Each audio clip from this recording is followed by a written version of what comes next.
The streets in D.C., we are also checking out local hardware stores to see how residents have prepared. News 4's Jessica Albert continues our storm coverage from D.C.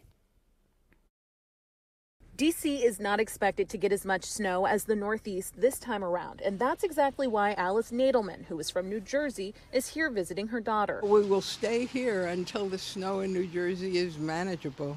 She stopped by Frager's Hardware on Pennsylvania Avenue Southeast to pick up last-minute supplies. What's it been like with folks trying to get supplies?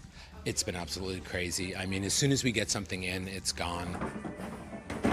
Staff at Logan Hardware near Logan Circle says there's a nationwide shortage on ice melt. This last storm, we really had a run on snow melt and we couldn't get any more in. DC's snow team is getting ready for the storm. Snow team coordinator Warnique West was already on the clock when we spoke to her.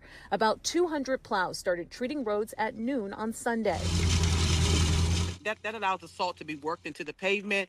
People are still out riding over it. It puts a good ground layer. West says crews will be working 12-hour shifts through the storm. While they do their work, they ask for patience. There may be a delay in your trash and recycling and compost collection due to the weather conditions tomorrow. So just have some patience and know that we will get to your trash. Another reminder from the city, residents and businesses are required to clear their sidewalks after the storm. And if you need supplies to do that, workers at Frager's Hardware and Logan Hardware say they've got you covered. We have to have the things that they need so that they remain safe, so that they're our customers forever. So we take it very, very seriously. Both hardware stores say that they plan to be open on Monday so customers can come in and get supplies if they need them. In the district, Jessica Albert, News 4.